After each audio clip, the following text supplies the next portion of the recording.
Take care, Tom. And thanks.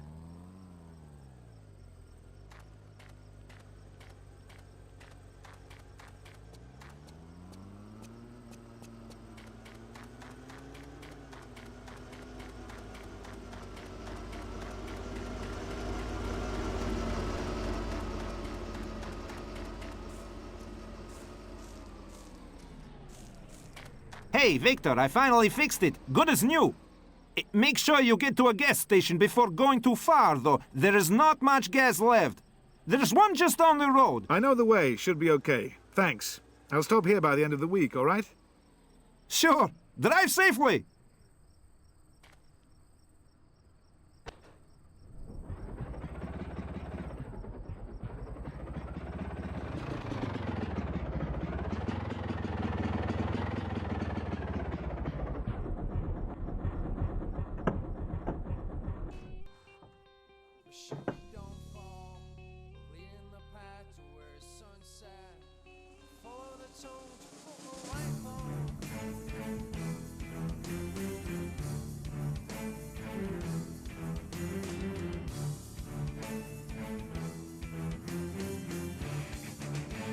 We're back with a news update on the political crisis which is rocking the National Coalition government. Joseph Patochka has the latest. Citizens, today, August 21st, the National Coalition has finally collapsed. Vice Premier Ostrovsky of the Nogovar Communist Party has resigned and asked the entire government to follow his lead. He claimed that representatives of the Socialist Reform Party were trying to establish a capitalist regime of corruption and unemployment, and urged revision and rejection of the last 3 years' economic reforms. All communist ministers followed the Vice Premier's example and left the government. They also requested the resignation of pro-reform President Novak. Former Vice Premier Ostrovsky and 3 other leading members of Nogovo Communist Party then went to Moscow to meet with the General Secretary of the Soviet Communist Party, Leonid Brezhnev. The purpose of their trip remains unknown. We'll keep you posted with the latest news. Stay with us. Thanks, Joseph. And now back to the music. This can't be right. Maybe things aren't as bad as they make out. But why have they gone to Moscow? It doesn't sound right. Remember what happened 30 years ago. Hey, Mr. Troska, you know anything about this? I'm sorry, I don't. I really didn't expect this. I guess we'll find out more soon enough. Let's hope for the best. I have to go.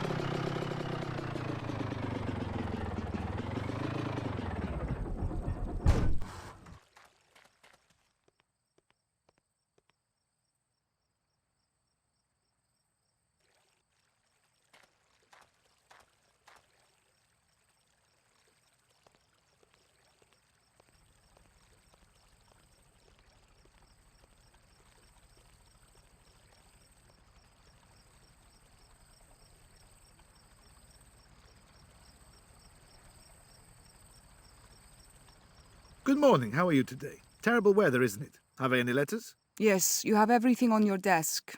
Thanks. What would I do without you?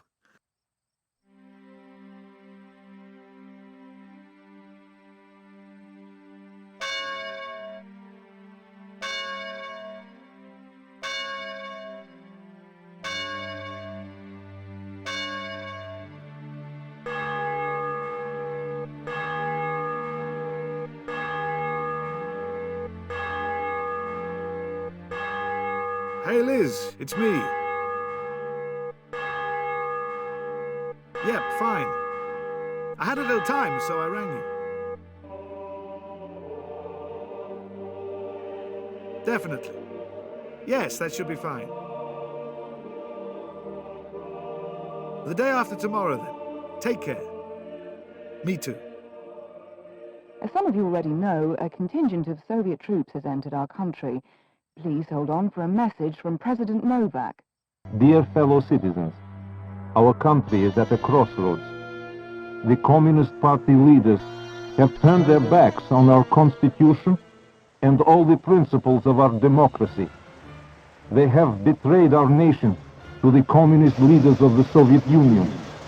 A large number of Soviet troops from Kuglitch have landed on our island. We can't stop them.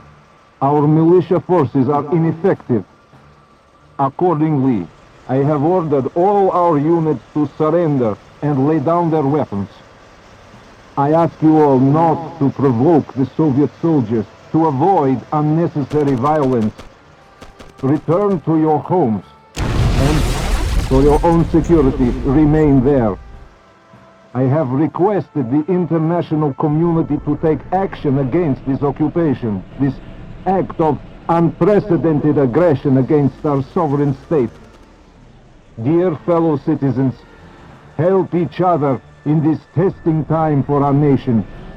The truth will win out.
I felt dizzy. I hadn't expected this. Not now. Not here. Not after everything else.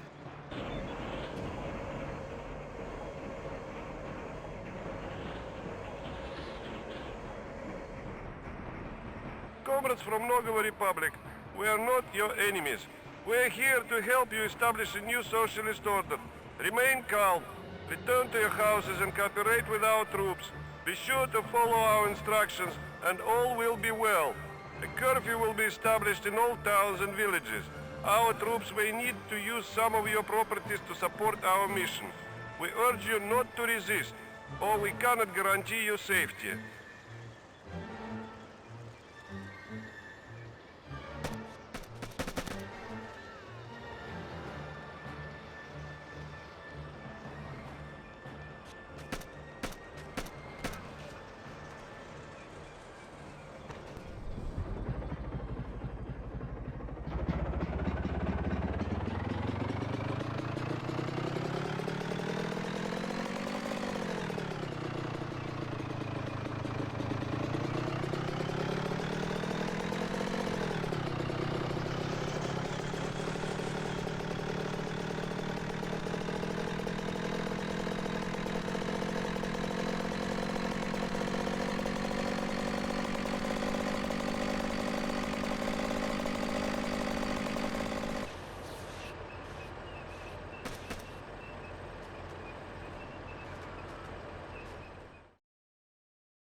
Supported by a couple of cowards desperate for the absolute power and control they enjoyed under the old regime, the Soviets thought it would be easy, quick, clean, and easy.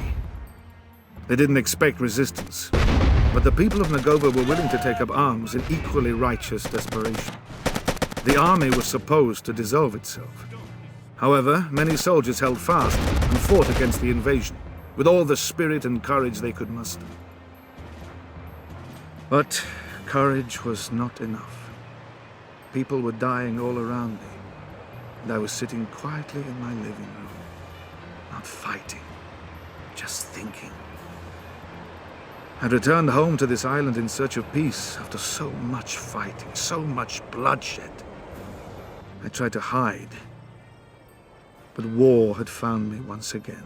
Oh my God. We don't have a chance. With all respect, Gabe, don't we need someone with more combat experience in command? This is a massacre! You think I don't know that? There's only one man who could lead us, but I don't think he will.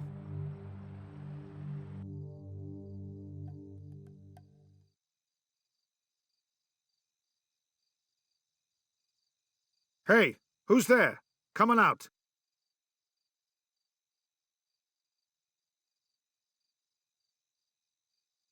It's me, Mr. Troska. Keep quiet, please.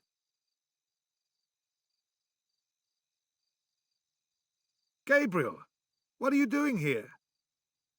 What the hell are you wearing? We came to you... We want to ask you something. We'd better go inside.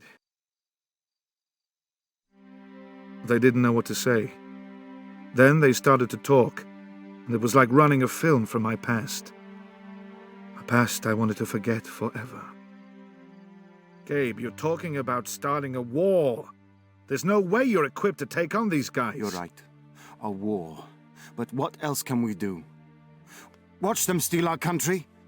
We must fight, and if we're to win, then everyone must fight with us. Everyone. You want me to join you? We want you to help us. You're a fighter. You've been in war before, haven't you? More than once. And that's why I can't stand anymore. Do you have any idea what this means? A war? Do you know how many people will suffer? Didn't you hear the president? This will only lead to unnecessary bloodshed. The president has been executed. You see? You can't win. They have tanks. And you've got what? Determination. Hold on, Victor. That's why we're here. You fought against the Soviets. You know how to deal with them. Maybe we're not going to win, but at least we can make a stand. You have no idea what you're saying. No idea what damage you're about to do. If you don't lay down your weapons immediately, the Soviets will just fight harder and harder against us. They'll start on innocent people burning and murdering. And you have nothing but a few foolish men. You don't have training, weapons, anything. That's why we've come to you. For help. No. I can't. I won't. You're not going to help us? Put down your weapons and go back to your wives and kids. Stop playing soldiers. And keep your families alive. Something in me was stirring against my words. As the young men left, I gazed after them. I was different to them. I knew the truth of war. But I also knew that a couple of years earlier, I would have been the first one of all to reach for a gun and fight.